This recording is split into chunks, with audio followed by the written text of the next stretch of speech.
What is a hero? A mythological figure, often of divine descent, endowed with great strength or ability? An illustrious warrior? No. It's a person admired for achievements and noble qualities, one who shows great courage. Welcome to the What's a Hero podcast, where we dive deep into what a hero is and what makes them that hero. I'm your host, Ken Frownfelter, and I'm going to be introducing you to some of the world's most likely and unlikely heroes. You may have never heard of them before, and they most likely have never met you. But they all have one thing in common. They are ready to do whatever it takes to help make you better, even if it means sacrificing everything for you. Let's get into it.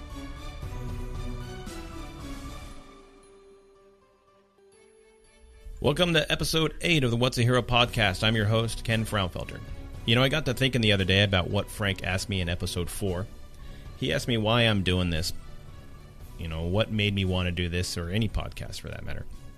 And as I got to thinking about the question more, and the answer I gave, I think I maybe didn't answer it as well as maybe as I wanted to. I thought if I was the listener, would that answer be satisfactory to me? Then the other day I received a message through the What's a Hero podcast Facebook page. It was a super simple message, and it read, "Can you tell me more about yourself?" Well, the answer is yeah, I can try. And the reasons I say I can try is because none of us are really that good at telling others about ourselves. We tell others what we think they want to hear, coupled with what we want to tell them. In the process, we try to say it in a way that they will hopefully make them think of us the way we want them to think of us. Do we want them to think we're funny? Do we want them to think we're tough? Do we want them to think that we're smart? And the list goes on and on and on. And this can be for many reasons. Are we attracted to them? Are we inspired by them and want to show them? Obviously, without being too weird about it. Are we intimidated by them and want to show them, and maybe us, that we're not a pushover or weak? Is it an interview for a job or an interview for anything else? They say, put your best foot forward. But is it your best, or is it just the best foot you want them to see? Knowing your audience makes the difference too. You can play to them or work towards that end goal. And the end goal that I'm talking about is that the end goal that they're hoping for. Why'd they ask you to come and, why is it that they are wanting to talk to you? So, and I think about it. When I go out, do public speaking, I do public speaking gigs at some point, and I know who I'm speaking to. They are expecting a specific content, and I can deliver that. That's the easy part. Now, how I present it is the part that has to be learned. Then I have to know who I'm speaking to so they will digest the information easily. If I'm talking to bank employees, let's say, for example, about bank robbery mitigation, do I go over the gory details? Because I got to think, especially if there are employees who have gone through or been victims of bank robbery in the past. I need to ease into giving them the information in humor and compassion, right? Delivering the information to my audience. That's the trick. But with this podcast, I'm not able to look at my listeners, and I only know who some of them are. According to the analytics, I have listeners in Canada, Russia, Germany, France, Belgium, and the good old US of A. It's awesome that you guys listen and download the show, but who are you guys? As much as people want to know who and why and what the What's a Hero podcast is, we would love to know who you guys are too. But to answer the question, can you tell me more about yourself?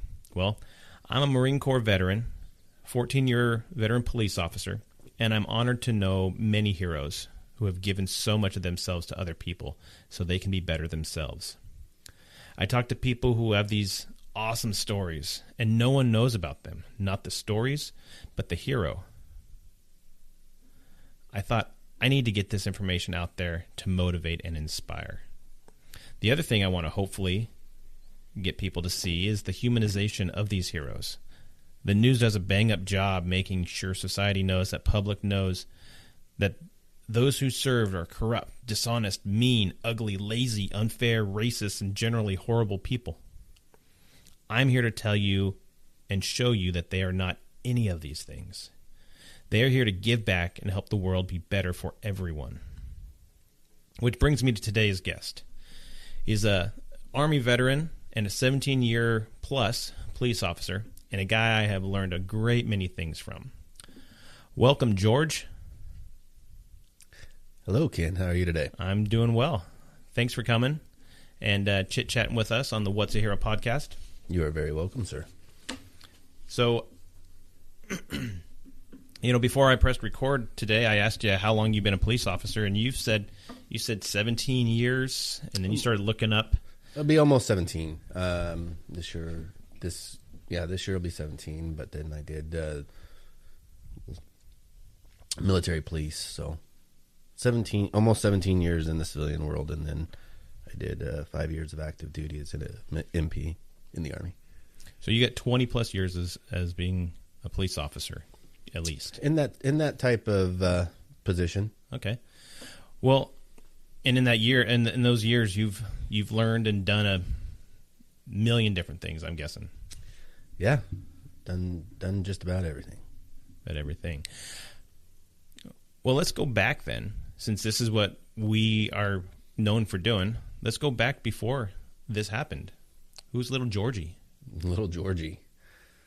And what did you do? Was it? And this is something that I've asked others. You just sit and watch TV all day when you were a kid? No. Had fun, worked around the house, did chores, played with friends, spent a lot of time with family. What was the thing you played? Was it? Cops and robbers? Were you playing army guy? Or just an amalgamation of all those things? Yeah, you name it. We had toy cars. We played cars. We rode bicycles. We went tromping through the fields. Went swimming in the irrigation ditches. Got a little bit older. Started doing hunting. Going mudding in 4-wheel drives. You name it. Had good times. Good family times. We do skeet shooting at family get-togethers. Yeah. So you do all those things, and everybody's just getting along. Everybody, I'm sure there's always the ups and downs and all that stuff like that, but you get along and you start realizing, hey, life has to do something, has to go somewhere, right? So you go in high school, and high school was normal. No big trouble. You didn't get arrested and all that stuff in high school. I never got caught. Never got caught. Well, that's the trick. I think is we all did what we did, and I think we don't get caught. I think we learn our lesson from it, and even if we do get caught later on, we start understanding that that was absolutely a learning process that we had gone through. It is. Nobody. And I mean nobody is perfect. We all make mistakes. That's how we learn. I think I personally learn better when I foul something up. Mm-hmm. Hey, that's a good life lesson. Yeah. Yeah. So, like when I say I never got caught, I used to go to high school parties and drink and, sure, that type of stuff. I'm not saying when I was a kid we were robbing banks and stuff like that, but we did punk kid stuff. Right. Yeah. Yeah. And that's what I'm saying is that's what develops the people that now, what developed them into the people they are. Definitely. As you're going into those things and you're becoming, you're going through school, in good life, you have siblings that you get along with, that you got along with. Kinda. Everybody's got those siblings, brotherly love, brotherly hate. Sure. My siblings, I had 2 older siblings, and me and my older brother hated each other. Well, I hated him. Yeah. And he was just always picking on me and stuff. But, once we got older and when I think he grew up and became that man type person, mm-hmm. our relationship totally changed and started really getting along a lot better and spending time together. Yeah. And that's the funny thing is, I heard, who was it that I heard it was Adam Carolla, I think. It's super funny. And he says he was talking to somebody in his family, and he mentions that if somebody said, "Oh, that's so and so," talking about their nephew or his nephew or something like that, and he goes, you just gotta you got to get to just wait for him. Just get to know him, and you just got to. That's just him. And he goes, but he's a douche. And he says, well, yeah, but that's just him. You got to get to. He goes, you just got to. We got to look past it. As our family member. He goes, no, I don't. I don't have to like him right now. He's a douche. He's a 12-year-old little punk kid. I don't have to. And he said, after time, he grew up. He goes, he's not a douche anymore. He's in his 20s. He's a cool guy. Oh, I'm sure that's how my brother would look at me. When we were kids, it was the mom and dad, hey, take care of your little brother, take care of your little brother. And so he probably looked at me as that drain, I'm out with my friends, I want to have a good time, and I got this little punk kid walking around with me. So, but yeah, I definitely once we got some more years behind us, our relationship improved. And yeah. Cool. So you go into start getting into high school, start getting into, like you said, you're doing all the things you're getting to do. And were you realizing what it is you want to go do after school? So as far as being a cop, I've always wanted to be a cop ever since I was a little kid. Well, let's go back there for a second. Why is that? I don't know. I couldn't tell you a specific thing. It's just I always wanted to be a cop. I don't know, seeing, people, law enforcement in the community, seeing the need that people had and how we could help each other.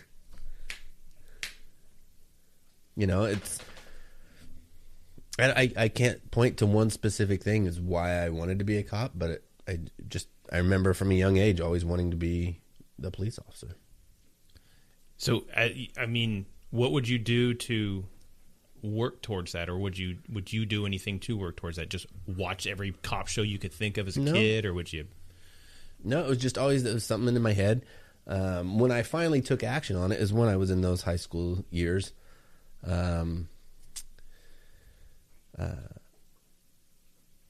I had some good teachers that really helped me out. And when I struggled in school, I'm not a student guy. I was never a school guy. Mm-hmm. I didn't excel at school. When I needed some extra credits and had to get into position to graduate, and I had some teachers that were asking me, hey, what are your plans? I'm like, oh, well, I'm going in the military. I want to be a police officer. And so they were definitely pushing me more down that avenue of, hey, well, we need to get in, talk to some law enforcement and get this lined up for you so you can do ride-alongs and that kind of thing. Mm-hmm. And you got to do a bunch, or? I got to do some. Yeah. And and so you're a high school kid, you're doing ride-alongs. Yeah. And you're sitting in a police car with police, and were you asking them questions, or were you just wide-eyed and Yeah, it was trying to grasp the reality of it, because you can watch police shows, you can watch cop movies, this kind of thing, but you never grasp the real reality until you've seen what real police do. Right. And did you nothing deterred you as you got closer to it? Because a lot of times people will look at something like, oh, that's the awesomest thing, and then they start getting into the nitty-gritty. And you start realizing, I don't like that portion. Yeah, once you get away from the Hollywood version of being a police officer, and you actually we have to type reports, so we have to go to a call that is a barking dog call, or whatever it is. You know what I mean? The menial, the menial type stuff that's not the cool. We're chasing cars and grabbing bad guys and. No, you're actually talking to somebody whose house was broken into while they're at work. Right. And you're collecting this much information so you can try to provide that best service to that victim that you can. Mm-hmm. That's the thing that's not rarely seen in the Hollywood. Right. It's like, oh, your stuff was stolen. Well, I know it was Jimmy John, bad guy, because I'm super cop and I'm going to go grab him right now. Right. That's not real life. That doesn't happen, yeah. Yeah. So you're in school, you start doing this, and you realize, I can't be a cop for at least another 4 years because I'm 18 or I'm 17 or whatever. Yeah. Because the majority police departments minimum age is 21. Yes. So that's when you brought up. You said you can go do military police. Yeah. So I was probably, and I'm sure I'm not the only one that this has happened to, or the way things went. My recruiter was doing the summertime call all the future senior things. Oh, yeah. And my phone rings. hey, I'm so-and-so, U.S. Army recruiter. Like to talk to you. I'm like, cool, I've been waiting for you to call. I want to sign up whenever, That was like the easiest recruitment ever. And I'm sure there's people that do that, that have the military as a goal. My older brother had gone into the military. I don't think he had left yet, but he was signed up and he was getting into the position to leave when I was going into that senior year. So, yeah, the recruiter called.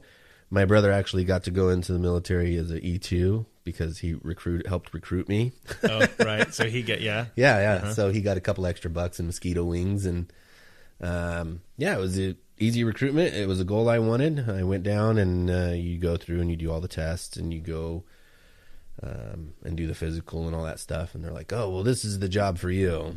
And I said, no, that's not the job for me. I'm like, I'm more than willing to sign up, but the only career field I want to be in is military police. And my score wasn't high enough. When you enlist, I used to be your GT score. Yeah, from the ASVAB. Yeah, from the ASVAB test. Yeah. So I was a couple points below, and they're like, "Well, if we can get you a waiver, will you sign a contract for like 5 years right now?" Their car salesman part of trying to get recruits. Sure, they're trying to do their job, and here, we'll get this. Let's get it done, and it worked out. So you get in there, and you said, "Okay, I'm going to go be a military police officer," and this was the beginning of your senior year. Yeah, this was the summer before my senior year. So you go through your whole senior year just being a poster child for the U.S. Army. Like, I'm going to the Army. I'm going to be the Army. I'm going to the Army. What are you going to do after graduation? Going to the Army. So you knew what your next step was as you're starting your senior year. Yeah. So everything you were doing did you do things differently that you realized through your senior year? No, okay, I can't get in trouble because I can get this taken away. Yeah, I had to. I'd had good time experiences, kind of pushing boundaries on stuff, and then hey, this is the choice I'm making. I need to make sure I buckle down. My brother even went and bought me a radar detector because I drove fast, and they're like, well, don't get any speeding tickets. Right. So again, that was, my brother trying to look out for me and make sure that I'm doing the right thing. And,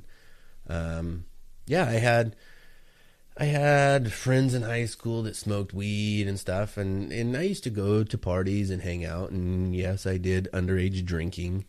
But I knew that there was a line for me personally, right, of them smoking weed and stuff. So I never got into that. I never did that.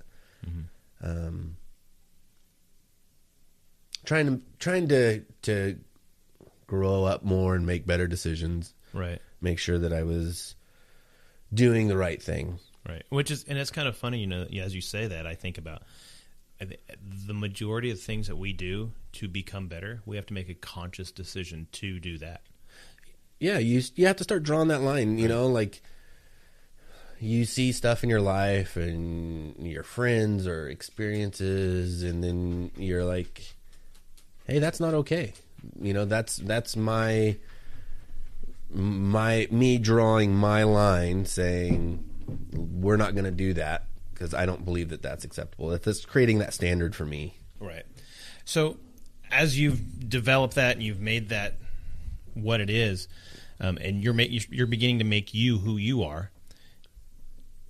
You get through school and barely made it through school. You crossed the finish line at some point. Crossed the finish line, yes. 2 years of summer school was great. And so, did you go in right after you graduated, or did you have to wait the summer? I went in July. I told them, I'm like, they wanted me to do the right after high school June thing, and I said, I know me. I know I'm not a good student. I know I struggle in school. Let's make sure we put it in after summer school in case I got to clean some stuff up. And sure enough, I did. Yeah. So July, I went to basic, and that was in time for me to finish up summer school and get all those graduating credits. And away I went. Where'd you go to boot camp? Fort McClellan, Alabama. And so you lived in the Pacific Northwest. Yeah. And you go to Alabama. Yeah. In July. Yeah. Weather was cool. It was great. Nice. Yeah. So anybody that's not been to Alabama or even in the South in the summertime, understand that it's not easy going, and it's hot and it's humid and there's tornadoes and storms, but you quickly, once you get into that basic training, once it actually starts, because we had the first couple of days of like, you got they're building up the unit, they're getting everybody there, and you're like, oh, okay, this is cool, no big stress, it's hot as all get out here. So within a couple of days, once you have your unit built and you've done all your like in processing type stuff, right. Then you actually go to basic training, and your training starts. You really don't worry about the weather too much. Yeah, there's other things you're worrying about. Yeah. It's like you don't worry about the time, you don't worry about the weather. You're like, man, these guys are yelling. I'm fouled up. What's going on? My whole world has changed. Sure. Yeah. And so you go through boot camp, you get through all that, and you get to go to school. You go to school right after? So, yeah, one of the great things when I went through, and I think it's still actually the same, MP school and basic training, it was called one station unit training, I believe is what it was. So you didn't go anywhere else, and you didn't get new drill sergeants, and you didn't get, like you talk to some people when after basic training they go to a different post, and they're more like dorms type living, and it's more school oriented. No, we stayed in the same bays, same drill sergeants. I think one of the drill sergeants walked in and said, "Congratulations, privates, you're in AIT now." Nothing changed. It was still yelling at you, still doing all that stuff. Yeah. So you get through school. So did they teach you? They didn't teach you like military policing, did they? Right? You start getting the basics. They start kind of providing scenarios and letting you know kind of what you're looking at. Like, hey, you're going to be investigating stuff, and every installation, every company, every unit's different. You have field MPs, you have MPs that do patrol. It just depends on where you go. So obviously we had to cover our kind of all aspects of those. So It was, a cram course. I think my basic and my AIT was 16 weeks. So that's a very abbreviated amount of time to try to learn that stuff. So you're getting basic stuff. Right. So you go through all that stuff, and then once you get through that basic school, did you go to another like specialty school or anything? No, I got assigned to my unit and went there after my AIT school. Where was your unit? Don't say it was in Alabama at Fort McLaren. No. It was my first duty station was Fort Bliss, Texas. Oh, okay. Yeah. Is that obviously it's a little bit different there, and after speaking with you, I've known you for a couple years.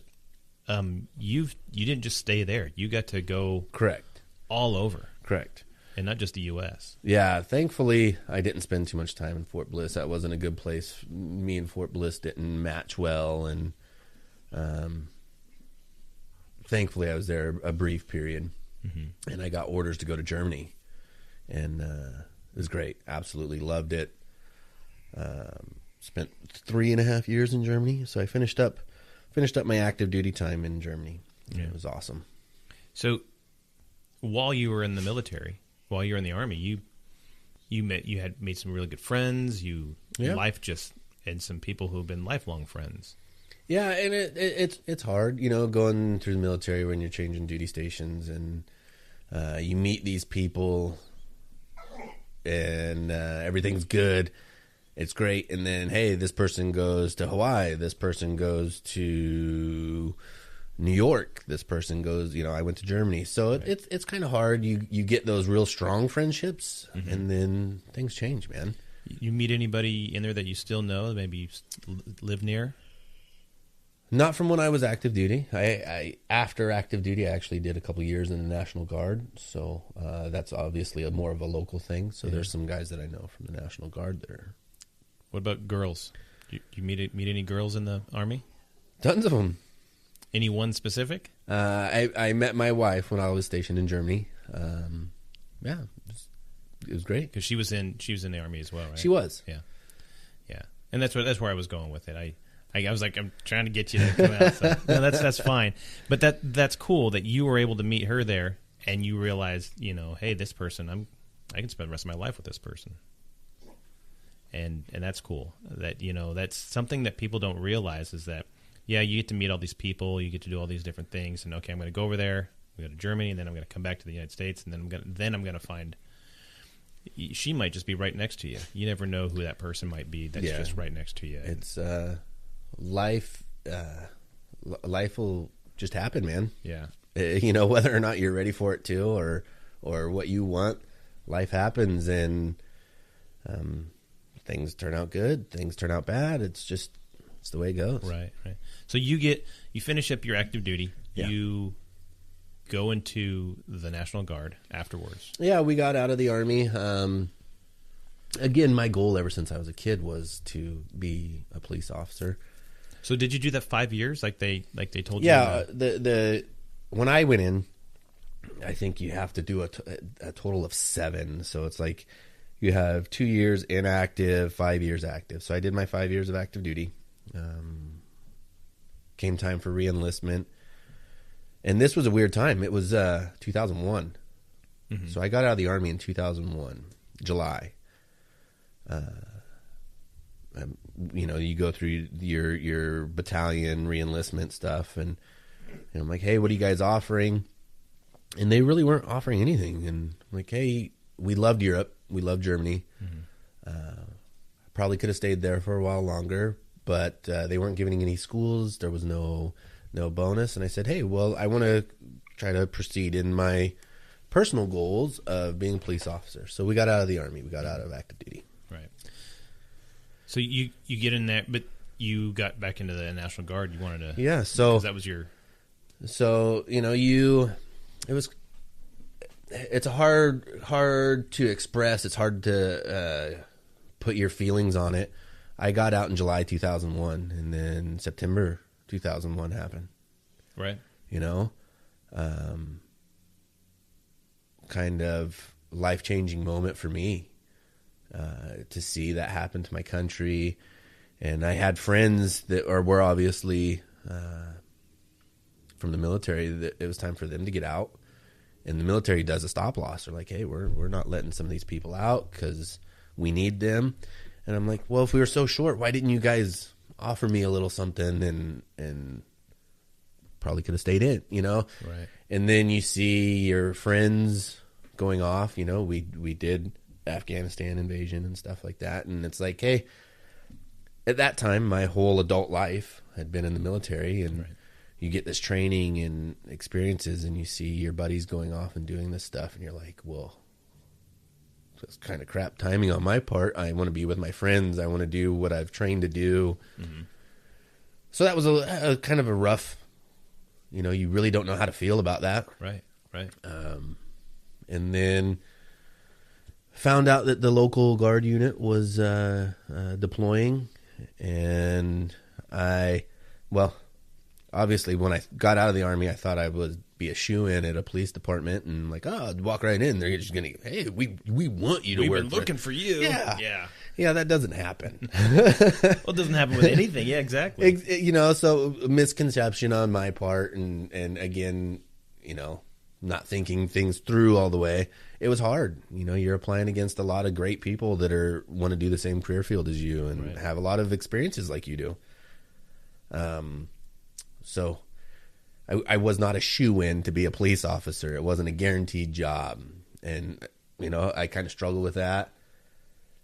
National Guard unit's leaving, and I'm like, hey, I miss that camaraderie. I want to be a part of that again. Mm-hmm. The job that I'm looking for is not falling into my lap like I thought it would. So I joined up with the National Guard, and we went on that deployment. So you go to Afghanistan? No, we went. It was not going to Afghanistan. It was support, and we went to Egypt. Well, that's cool. I mean, hot. Very hot. Yeah. So, and I mentioned this on one of my prior podcasts with Ron Goodykunst, and he was saying he was support, and he did, and he was mentioning that he was a plumber. Mm-hmm. So obviously, as a military police officer, you're not frontline combat soldier. Well, so when you join into the National Guard, it's different than active duty. Your local National Guard unit might be specifically engineers, mm-hmm. might specifically be this one task. Where I was at, they were infantry. Right. So you go there, but they also say that for every infantry soldier, they need 10 soldiers, 10 troops to be support, whether it's, administrators or all these different people doing all these jobs. Yeah. It takes 10 of them to support the one soldier that's on the front line.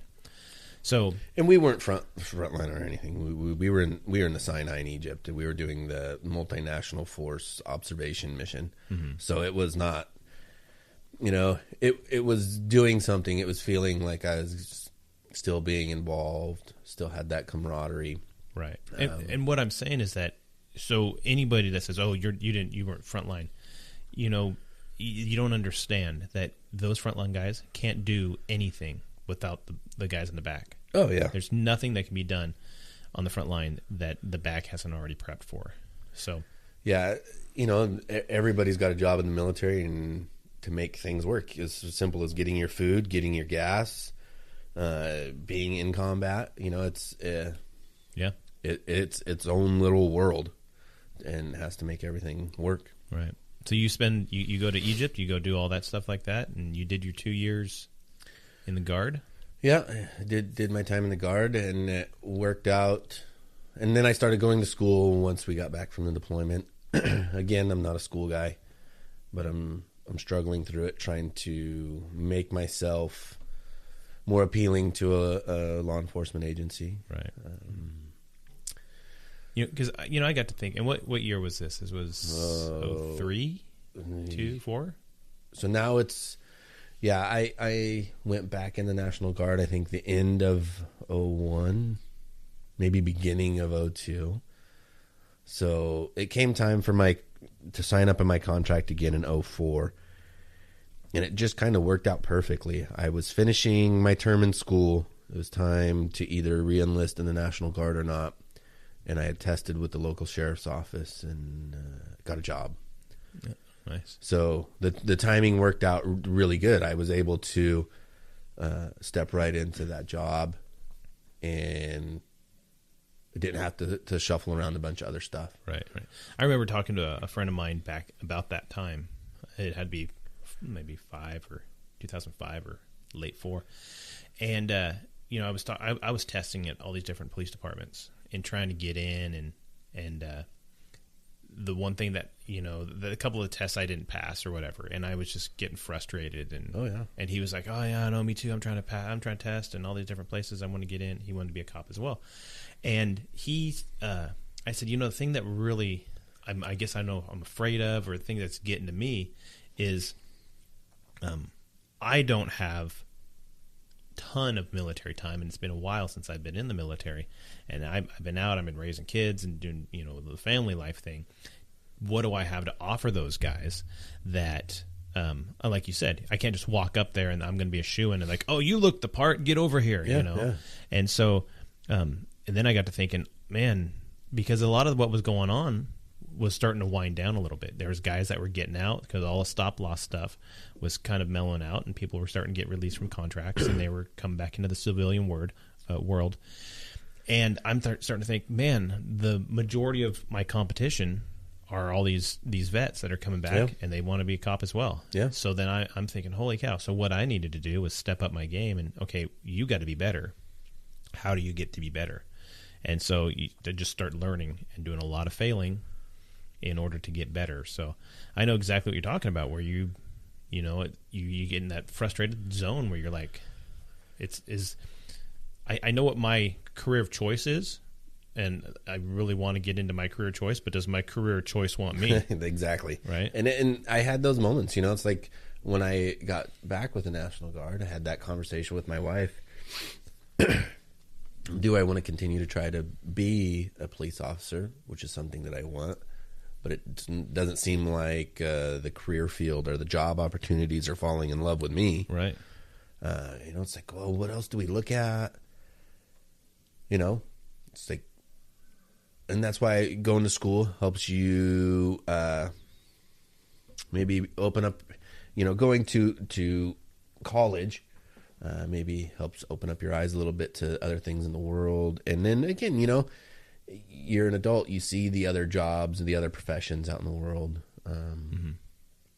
So I had doubts there for a while if I was going to continue towards law enforcement or not, but it all worked out really good. The timing, getting on with the sheriff's office worked out really good. So you become a sheriff's deputy, yes. And in a pretty rural area, yeah.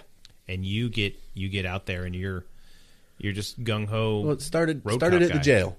Oh, as a corrections deputy. Yep, started as a corrections deputy. A knowledge gaining experience. Yeah. And also learned real quick that that part of the law enforcement profession was not exactly for me. It's a different job. It's a hard job. Wasn't really what I was looking for. So then so you said knowledge gaining in the fact that you realize, okay, this isn't the exact path I want to be in this world, but I don't want to be in that exact path. Or exactly. Was it the inmates that were coming in, or was it? Or it's both. I learned that that's not what I wanted to do personally, and B, you start learning real quick. Again, it's not the Hollywood thing. You learn that you have your average person comes in, they made a mistake, right? They got in trouble. They got caught for stealing, or whatever their crime is, and then you start learning that, hey, you know what? There are truly evil people in the world, and you get introduced to them, and you take their fingerprints, and this guy just murdered somebody, right? Or he just raped a kid, or he did something horrible, absolutely horrible. So very eye-opening there, And they're right next to the guy who stole a piece of meat because he hasn't eaten in 3 days. Yeah, and he's just not a bad guy. Or that made a mistake. They got a DUI. Right. Made poor choices. Not a bad person. Made poor choices. Made mistakes, and needs to make those adjustments in their life to get on the right track and not make those mistakes. Right. So yeah, and as you get into these different things, you start seeing human nature at its best and worst, and it's most naked, right? And so you get in there and you start realizing, okay, this is not the exact place I want to be. Yeah, but you know what? You do your job. Without jails, the world would be obviously crazy. Right. So, and some people thrive in those places. Exactly. Some deputies or corrections officers are just, that's where they belong. Yeah. I know people that can work jails, run staff, run the jail, and it's perfect for them. It works great for them. Right. So you get an opportunity to go out on the road at some point. Yeah, they do. And they were doing a hiring for patrol, and applied for that and was able to get into the patrol section of the sheriff's office. Did you have to go through the same testing process as if you were a regular outside of the agency, or was there some other way that you were able to, because they were pulling from their own? I think it might have been open hiring too. So I think we did a written test. We did interviews. I don't think it was just hey, let's do an interview with the sheriff or whatever and see if you're good. It was competitive. You had to do some work to get it. Yeah. So you get it. You get out on the road. You have to go to the police academy. Yeah, I have to go back to the academy again. And this is, what year was this? 06. 06. You go out on the road. You go to the academy. You come out. You get on the road, and you're a regular patrol officer. Yeah. Patrol deputy. That you go out into a wilderness per se. That you're way out there, and your nearest backup may be 40 minutes away. Yeah, at that time, the sheriff's office that I worked for, had funding issues, which happens in a lot of the rural communities. And so not heavily staffed. Yeah, and it's a large county, and you're covering all the spaces. So you get into doing it, and you're having to go travel 300 miles in a shift. Sometimes it's back over here, way back over there, and way back over there. I couldn't tell you exact mileage, but I've had to stop and get gas mid code run from one side of the county to the other. So you're as you're going through the whole gamut of doing all the things that a police officer does. Were there similarities that you pulled over from your time as an MP? The tactical type stuff is kind of universal, but a lot of the work wasn't. My time as an active duty MP, I was in my first unit was a force comm unit, so we did mainly a lot of field time, and we got to do a little bit of patrol. Unfortunately, Fort Bliss. Well, not unfortunately. Fort Bliss had manned gates because it's right there on the border with Juarez. Uh-huh. So they still had kind of controlled entry and exit of the post. So, I was the E1, E2, E3, whatever. So I worked a lot of gates. So there's not a whole lot of doing investigations and learning how to do that stuff, So I didn't gain a whole lot of police type experience there. Right. And then when I went to Germany, I was in a customs unit. And customs, again, not your typical respond to a call, do an investigation, make an arrest. This was educating people on what they could and couldn't do as far as importing, exporting, taxes type stuff, what you could and couldn't do.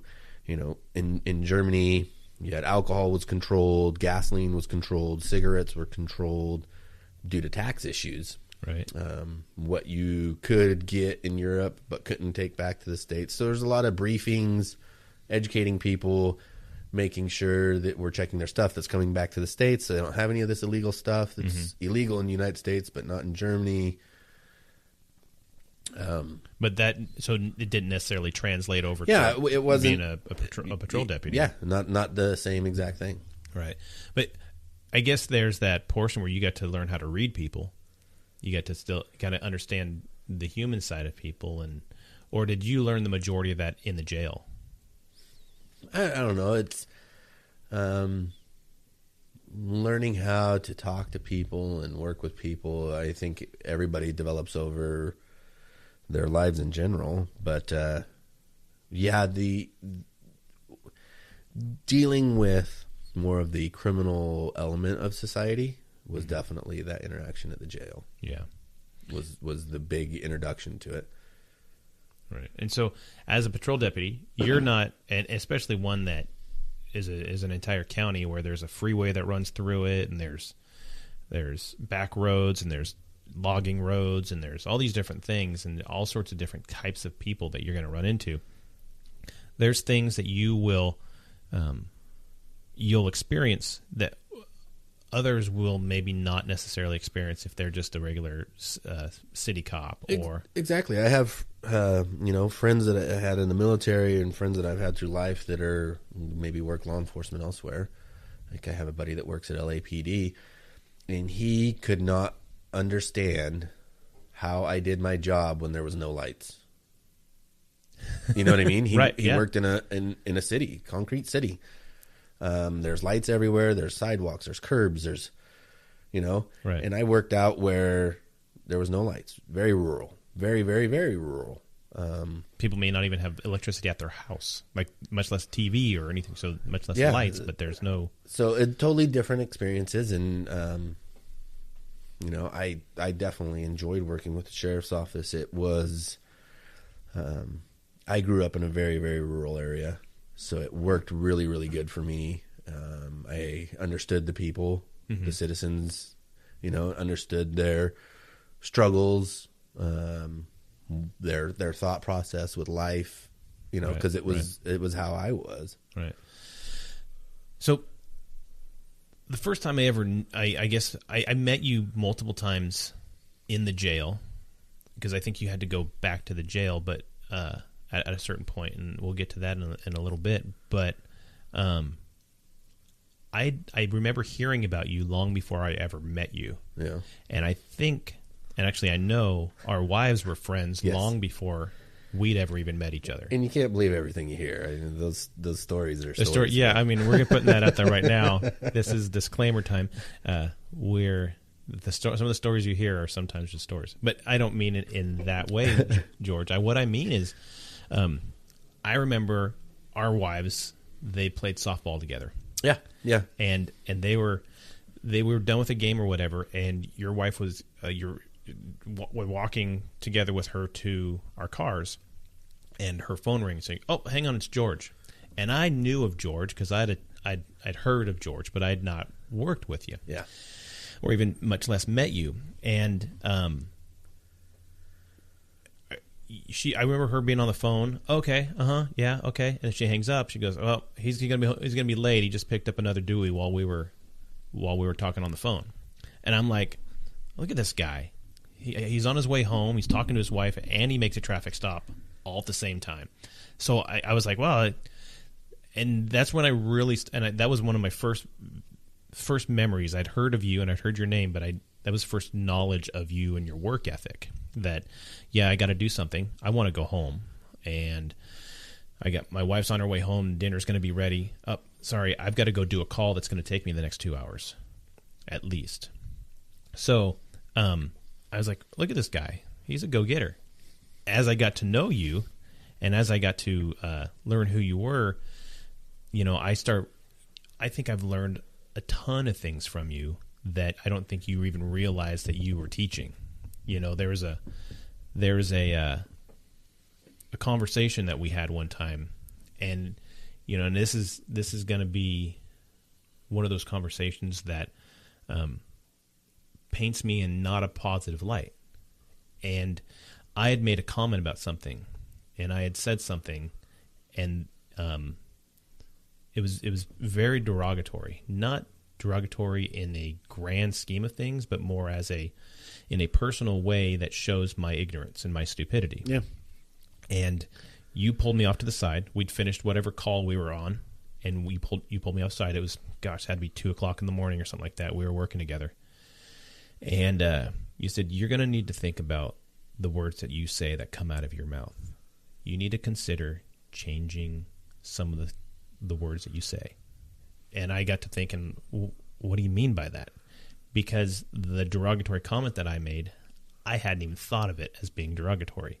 But it has a special connotation to someone like you because you have a personal connection with this. And my stupidity coming out and the words that came out of my mouth that were less than the best chosen words that I could have said made me think about, you're right, I do need to consider how I say it, because the things that I say can be hurtful to somebody. It maybe not everybody takes it that way, but some people do take it that way because it's not derogatory. Yeah. Sometimes it's some people's, that's just who they are. It's what they do. And so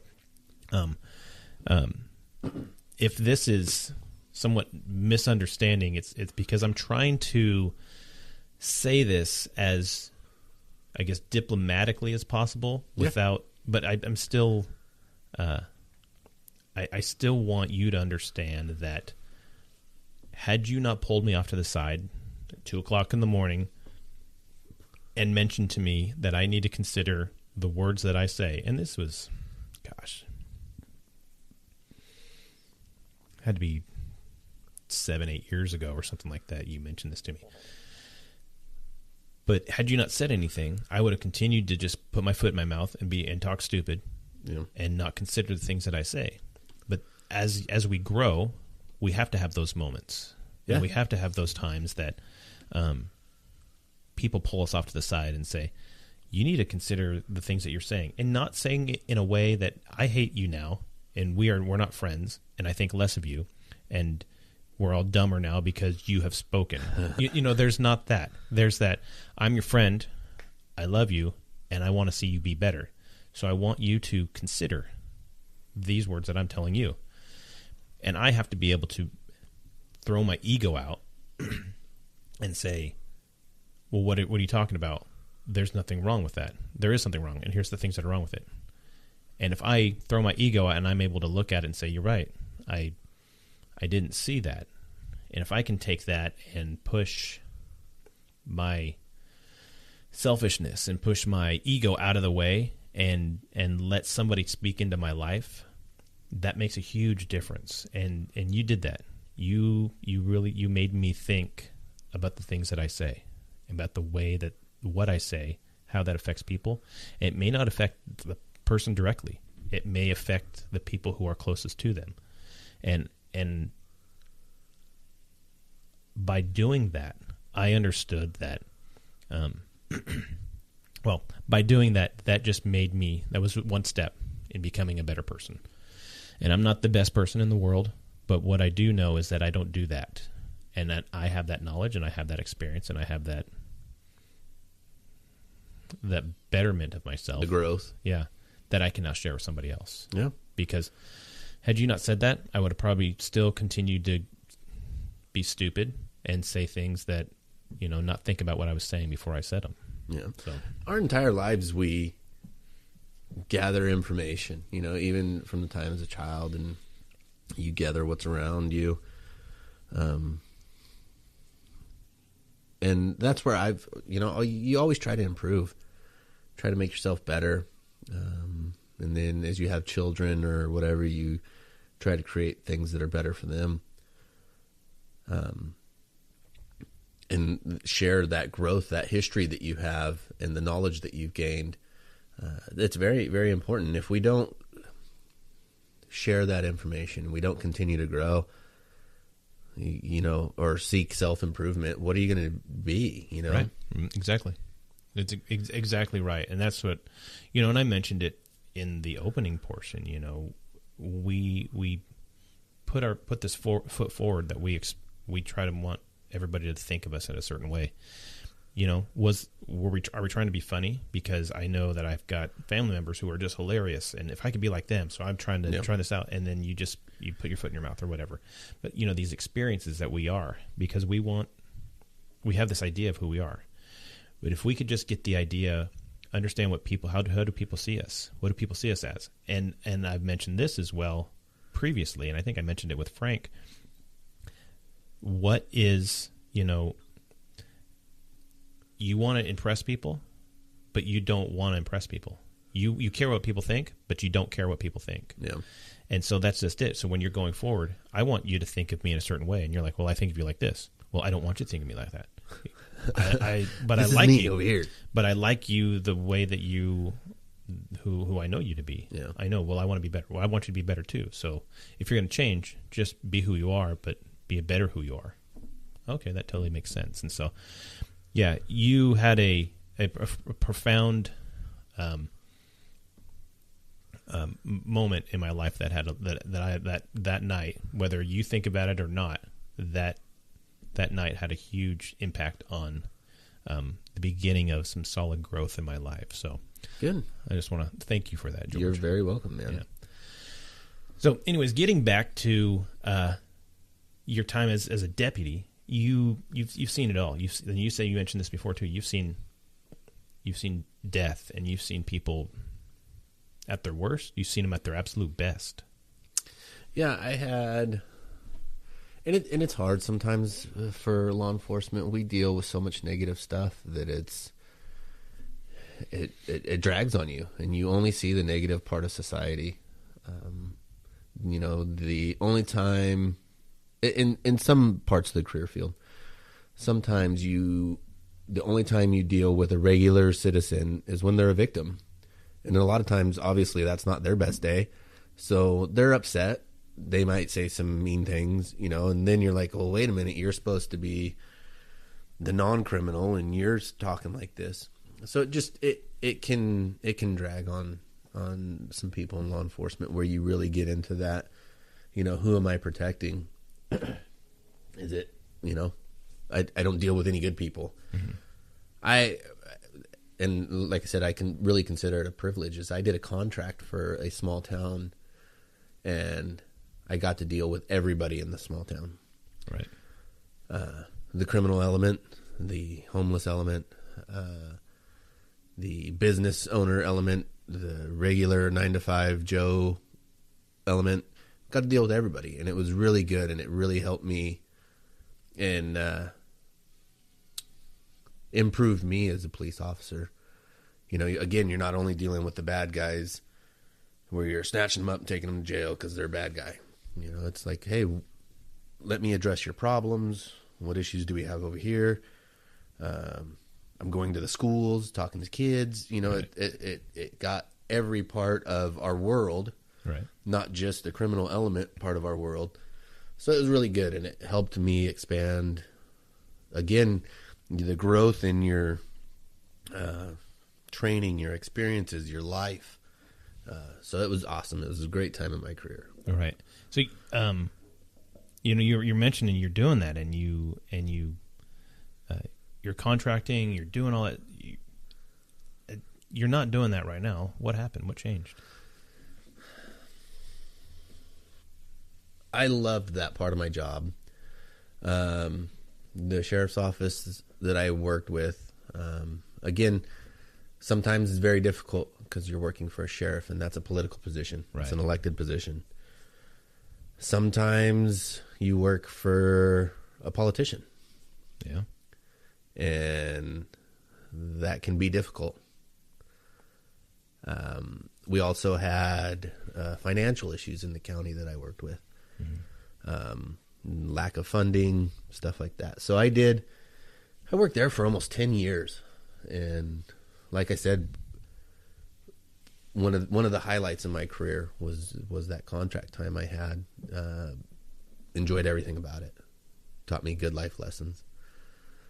But you just have difference of opinions sometimes, and it's hard when that office is a political tool. Mm-hmm. So we decided it was time for me to leave. One of the police departments in the county that I worked for was a good department. They had, I don't want to say tried to recruit me, but always let me know that they would appreciate it if I applied, that they wanted me to apply. They thought that the skills that I had, my abilities would be an asset to them. They wanted to work with me. Right. And so you put in for that. I did. It was a hard, parts of it were hard, parts of it were easy. So jumped over to a city department. And so you'd been a sheriff's deputy. You'd been an MP you're going on several years now. You had to start fresh and go back through training as a boot when you started the city. Yeah. So you're coming in as a already certified officer with lots of years of experience, but there's always new stuff to learn, and good stuff and bad stuff. Mm-hmm. Learning new ways to do things. Because again, I worked in a county, rural area, something that I had lots of experience with based on how I grew up. Now I'm moving to a city, which is not something, and it's not a huge city, but it's still different than how I grew up and the experiences I had. So you're learning new stuff. Right. I guess the thing that I always thought about, because I work for that city, mm-hmm. and things I always thought about was just the fact that you've got, you have a backup unit close by. Yep. At a minute's notice, as opposed to the county, you may be waiting 20 to 40 minutes for somebody, if not more, and or even your response time is going to be extended because, like you said, you have to stop and get gas, and you got to drive 100 miles to get to where you're going. When in the city, you're not. You work in a city that's you're able to get from one side of the town to the other within a matter of minutes, and you're able to respond. And if somebody's not already there already, you know there's going to be a fairly quick response. So knowing that there's a backup unit, there's somebody else to work on things with you, and you can rely on people, so you can start delegating. Okay, I'm going to need this. And then somebody's jumping in. Oh, I got that for you. Yeah. And I don't have to do all the work by myself. A totally new experience. Yeah. Yeah. And that makes a huge difference when you have that. And then you get to the idea that, okay, this is a pretty big case. There's, whatever, it's a a murder or homicide or something like that. And you've got this, you're like, okay, I've got to, let's pull all my, everything I know to pull it together. And somebody comes alongside, all right, I'll take this part and I'll take this part and this person will take that part. You're like, oh, my piece of the pie has gotten very small. Yeah. But as a team effort, we're getting this whole thing done and we're going to be able to clear this up. Oh, cool. I can do other things. Yeah. And so then you're looking at, I'm going to be home in time for dinner tonight. Yeah. You get to be home in time for dinner. Now, not always. Sometimes you get to work a little bit over and make sure things get taken care of. But I remember one of the first things you told me was the struggle with going back through training when you've been a cop for, all these years since the 90s. Mm-hmm. Well, with MP. Yeah. You'd been in some kind of you've had a gun the entire time, your entire working career. So, getting back into it and then just feeling like, do I know anything? Do I know what I'm doing? Because it sure seems like I'm getting picked apart, but it's because you're the new guy, I think. And yeah. And like I said, there were differences. You brought up the huge one of not working by myself the vast majority of the time, where you have other people to help you out and do stuff. I had some struggles and what expectations were, but you work through it. And again, it's a learning process. You gather that information, you absorb that information, you get a new training officer, you learn things from them, I think one or two of the training officers I had were cops a shorter amount of time than I was. But you can learn from anybody. Everybody's got their stuff to do, good and bad. Mm-hmm. Hey, you shouldn't talk to people that way, or right. Hey, that's a good way of handling that investigation and really connecting with the victim and talking to them that way. Mm-hmm. It's great. Well, did you notice, and you mentioned just now, it's that you had to talk to people differently when you got into the city than you were when you were by yourself way out in the rural areas? Did you have to? One, you maybe didn't know their names or something like that. When the rural guy, you've been over to his house 100 times, and you've said, or you've had to take him home because he's fallen down drunk, or something like that. Just get him, take him home. The whole personal side of it. This, when you get to the city, you start realizing, oh, I have to be a little bit more. There's different services, and different policies. So communicating with people, I think in general, there are differences, but if you always treat and talk to the person with the respect that they're earning, mm-hmm. it goes a long way. Right. And when you're talking to that person that is in no way earning that respectful conversation, mm-hmm. where it's just, this is a bad incident, and things are not going to go very smooth, it's there. Right. And so you have to change the way that you're starting to interact with this person. Once again, it's like reading your audience. You got to, oh, that's where it's at. Okay, I guess I have to change this tactic and start talking to you this way, because I can't talk to you like you're going to be easygoing and understand what I'm trying to say. You're going to automatically just assume I have it out for you. Well, if I suspect that you just murdered somebody, I don't have it out for you, but I have it where I want to get you in handcuffs at some point, and we need to do an investigation on you. I suspect you of being, a negative person. And yes, a lot of the times, especially depending on the situation, interaction with law enforcement is not going to be pleasant. Yeah. Yeah. There's the opportunity that it can be, but a lot of the times that tone of that conversation or that interaction is set by the person you're dealing with. Right. And if they instantly set that negative tone, that uncooperative tone, it can quickly continue to go that way. Right. Right. So you're doing this. You're a police officer. You're kicking butt, being a good guy overall, raising family, loving life, and you get an opportunity to not just be a regular patrol officer, but get a partner. Yeah. Who's your partner? Tell us about your partner. I have a canine partner that's a narcotics canine. Yeah. So what does that mean? All he does is find the odor of controlled substances. So he'll sit there and just sniff around a room until he finds some dope, if there's dope in that room. Correct, if he finds that odor. And does he sit there and... Now, obviously, I know there's some people that have seen it, and everybody loves it. When everybody sees, they fall in love with him immediately. Because he's not one of those fur coat razor blade type dogs. He's a floppy-eared, not an aggressive bone in his body, playful just dog. And so he'll find the odor, and he sits down and points at it and looks at you and points at it, right? Is that... He gives me his indication, his final alert to the odor that he's trained to do. Mm-hmm. And so he goes and he does that. He's a friendly dog. He loves life, and he just wants his toy for the most part, right? He wants to work. The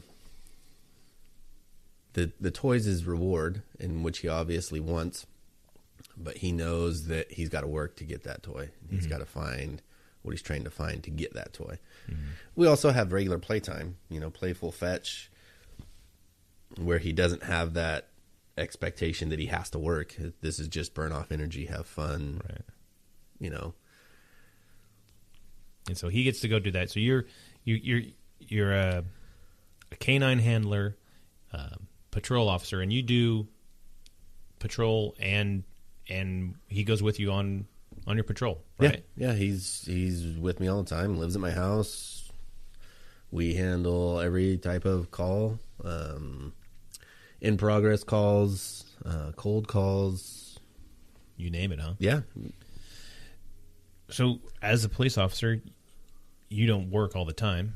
What do you do to burn off your energy? What do you do to relax? My hobbies? Yeah. Hobbies are a great thing.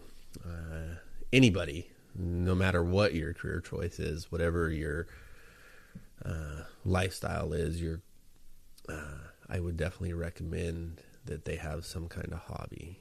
Mm-hmm. It's great. You got to have something to do. If you live only for work or only for this specific thing, and sooner or later you're going to find a roadblock or a burnout or something. So you got to have these different outlets. My outlet is woodworking and cutting wood. And you can sit in a shop for hours just sawing or drilling or sanding. Doing stuff with wood is great. Cutting it up, gluing it together, solid pieces, whatever. It's I'm not sitting on my butt watching TV being just a drain, or I do active stuff that keeps me going. It's something I enjoy immensely. Mm-hmm. It's great. And where'd you learn how to do that? Did you just teach yourself? Was it something that somebody said, "Hey, check this out," and teach you when you were a kid? Or no, my dad did some woodworking stuff. My father-in-law did some woodworking stuff. One of his neighbors did, and my cousin and one of my friends were into slabbing wood, and so I just try to kind of put it all together, where I slab wood, I store my own wood, and then I make projects out of them, cutting boards, signs, all kinds of stuff. Right. And where do you get your wood? I mean, you just anywhere somebody's saying, "Hey, I'm I'm chopping down a bunch of trees on my property, and you're like, hey, can I go see what you got? Yeah. I mean, obviously, you can go to a lumber store and buy wood, which occasionally I do if I'm looking for specific stuff. But I enjoyed the whole process. I've bought trees that people were cutting down. I've had people say, "Hey, I got this tree that I'm taking out. Cool, I'll come get it. I'll help you get it off your property and drag it to my house or mill it on site or whatever." Mm-hmm. And yeah. I remember a story you told, and it's actually fairly recent, where you got this giant log. I mean, just this absolute behemoth of a piece of wood, and you had to put it on a trailer. You drag it to your house, and it took a big old F-250, 350 truck to yank it over there. You get over there, and you weren't able to get off the trailer. Yeah, my cousin and I went in and we bought a redwood tree. Mm-hmm. Probably about 120 foot tall redwood tree. The base of it was, I think, like 42 inches around or something. It's a monster. So yeah, had to hire a loader. Had to load it up, and then have them come over and unload it and stack it up. And you say you had to have them come over because you tried to unload it off this trailer and it didn't happen, right? Yeah, I had this log on the trailer, probably a 16-foot long log, probably 48, 50 inches wide.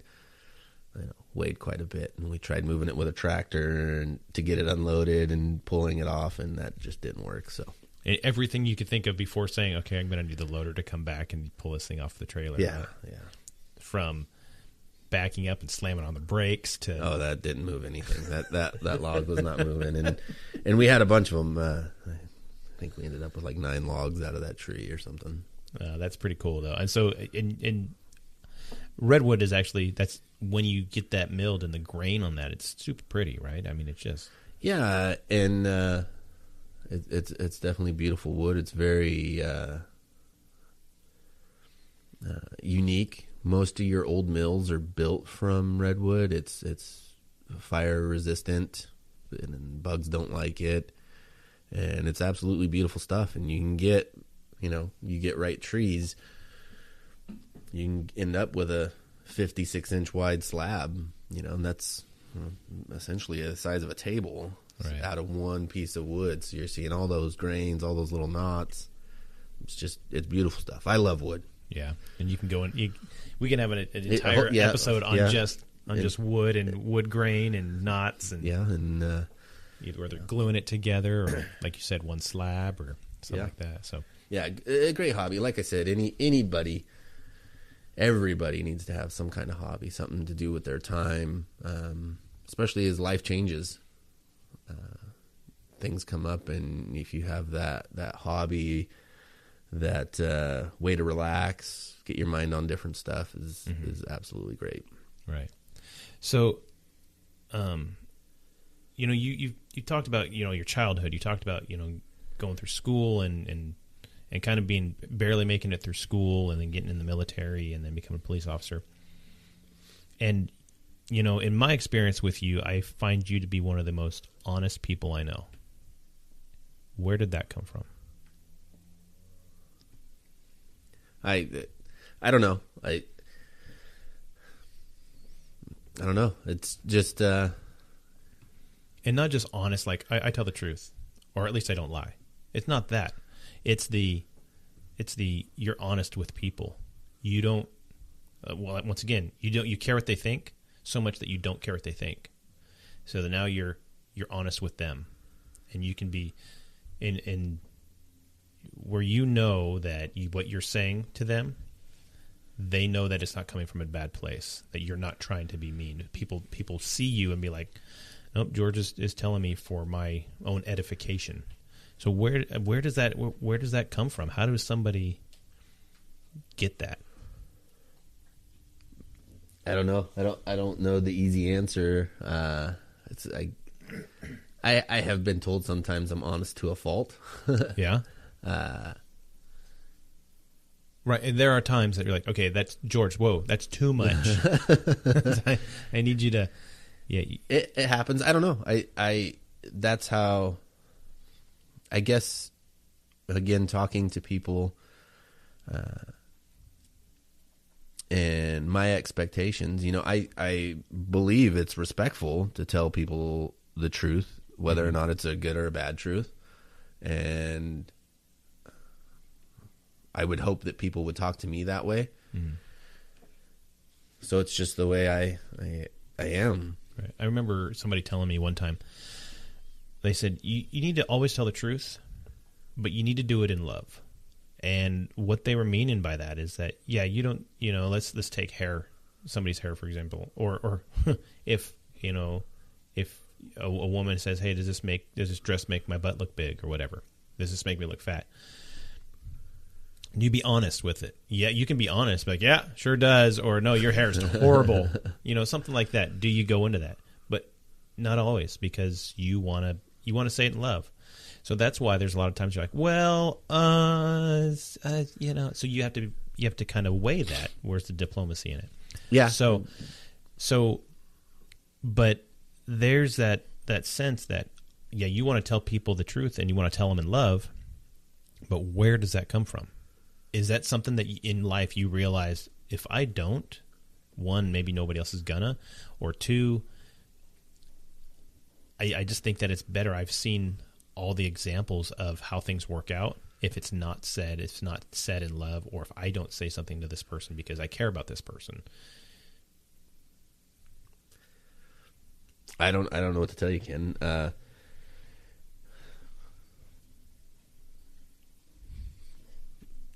I don't know. You just don't know where. It's just something that's in you. Yeah.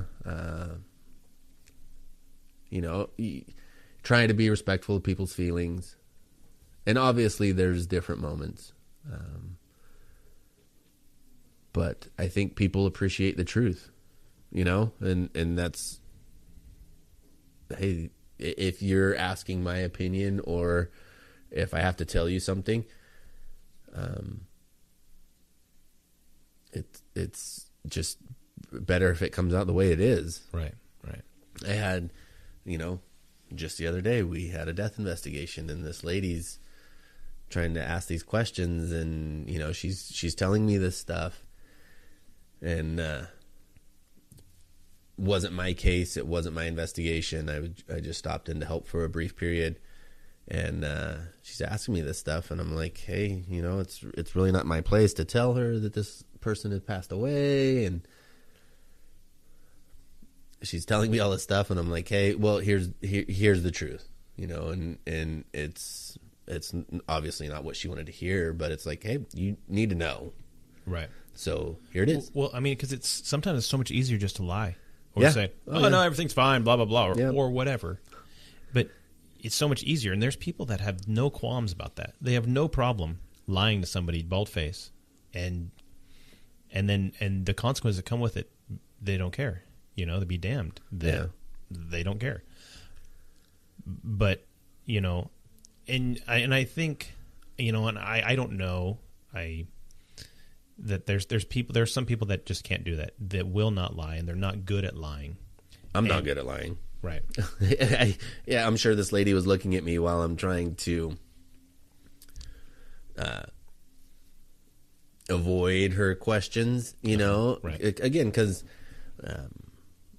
it not being my investigation, and I'm trying to avoid that, sharing that information. But, in the end, it's something, obviously, she needed to know. She was invested in the other person, in the situation. Right. So, yep, here it is. And obviously I told her as politely as I could, and taking into consideration her feelings and her investment in that other person. Right.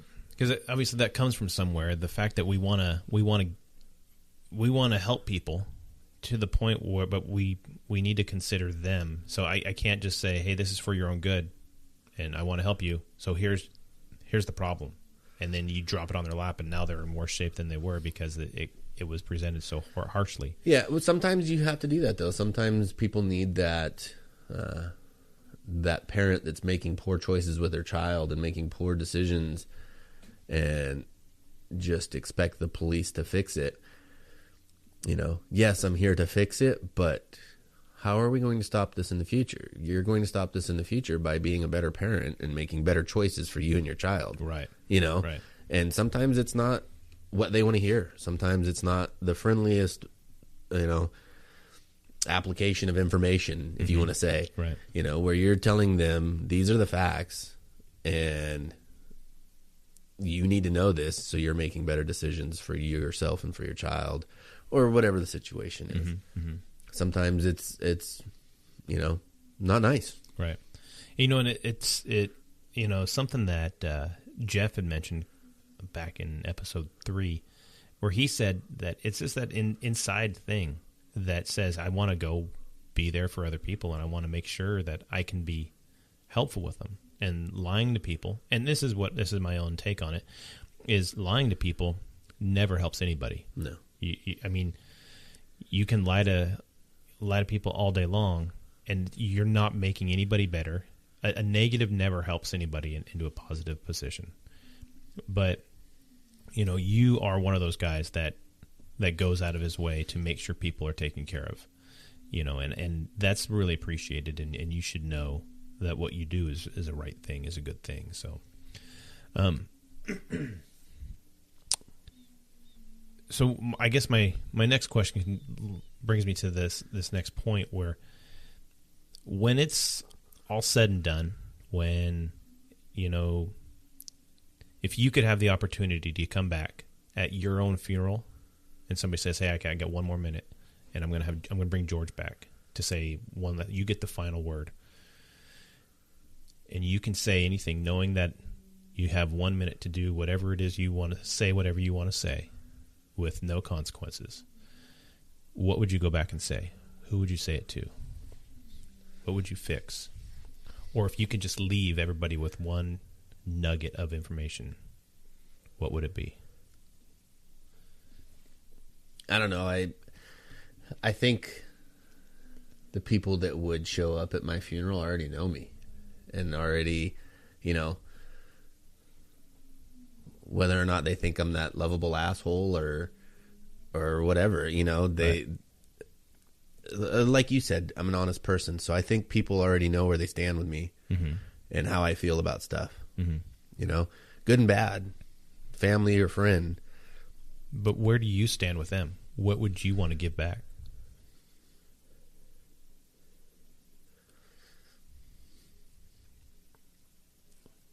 I don't know.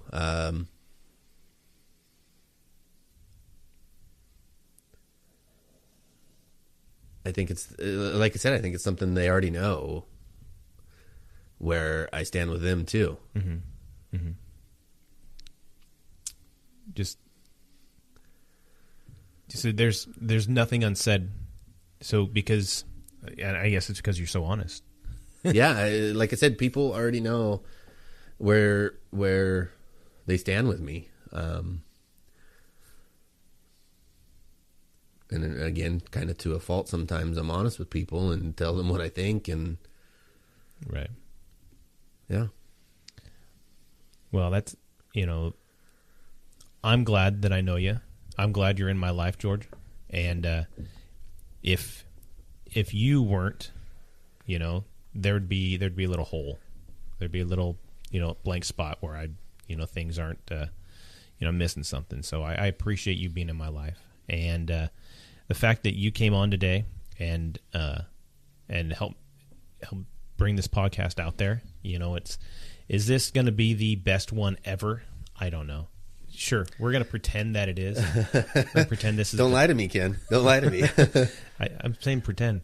No, that's just it. Is that I just want to make sure people understand that this is who we are. This is who the people that I know they are. They're solid. They're upright people. That they're heroes. You're a hero for all the things you do, and you're one of the last people that's like, I'm not a hero. And so when I say, hey, you want to come be on the podcast, you're like, well, yeah, I guess, you know, because that's not something that you do. You don't go out of your way to talk about yourself, and a lot of people don't. But I want I want people to understand that what we give back, what we put out there, never really gets talked about, and we never want to talk about it. So it takes somebody else to come forward and say, "Hey, let's talk about you," and that puts you in a super uncomfortable position that you have to start talking about yourself and we got through. You said 17 plus years of police work, and then before that you had military police time, and you've got 20 plus years of law enforcement total, and we spent an hour and a half talking about it. Your life is so much more than an hour and a half, and the fact that all these things that built you up to become who you are makes a huge difference. And so I want to thank you for coming on here, for nothing else than to show people that there are people like you that make a difference in this world. And without that, we would be in a much darker place than we are now. So I would thank you, and I would agree. I wish that people would just show each other a little more respect and look at their neighbors with a little more respect and try to be more of a community and more of a family. I think it could make things a lot better. Just taking a little bit of time and knowing your neighbor and looking out for each other. Absolutely. Well, I'm going to kind of break up the seriousness of this and kind of explain where you can find the What's a Hero podcast. We're on Instagram and Twitter and LinkedIn and Facebook at What's a Hero. And we're also at the What's a Hero podcast.buzzsprout.com. Now, I sometimes ask people where they can find them on social media, and you're not going to find George on social media. I guarantee it. So that would be a moot point to ask. He spends all his time either on the road working or he's in his shop, cutting sand and drilling wood. So you can email me, and like I said, I get messages all the time on Facebook or on you can get a hold of me on Instagram or Twitter. Like I said, all those guys, and I'll reply. And even if you have like show ideas, you say, "Hey, this person would be great." Well, okay, cool. Let's see some information on them, and they absolutely might be great. And I actually have one that I've got setting up. Somebody sent me a message earlier this week, and I'm looking to get them on. Eventually, I've got a couple people in the queue, a couple interviews coming up that they're going to be they're fun and they're interesting. So, once again, it's just people who give back and want to see other people become who they are, and want to see what made them become who they are. So, because those stories, they motivate and they encourage others. That's because at the same time that these heroes are giving this information out, they're getting encouraged. They're becoming motivated because they don't realize that the things that they've done in their life have made a difference in somebody else's. And those stories need to be told. They need to be put out there for other people to understand. And just knowing that their life's work has planted a seed, and that helps them know that the things that they've done is worth it. So,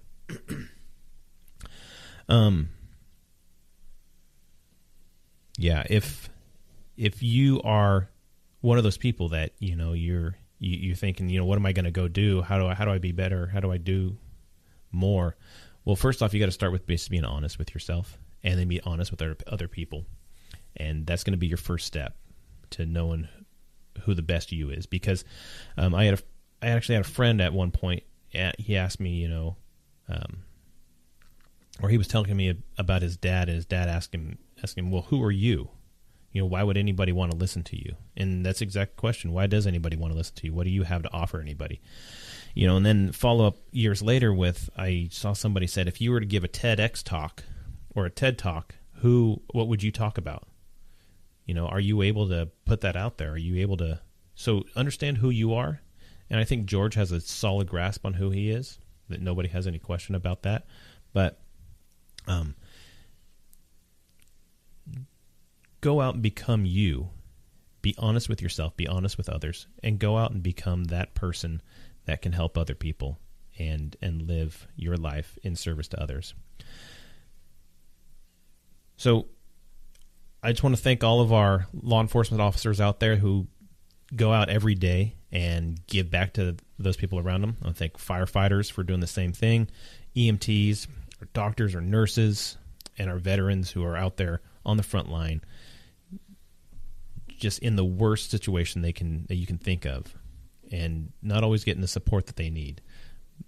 We see them, we need to give them the support. And that's the same thing with our police officers. Right now, the media just dumps on us.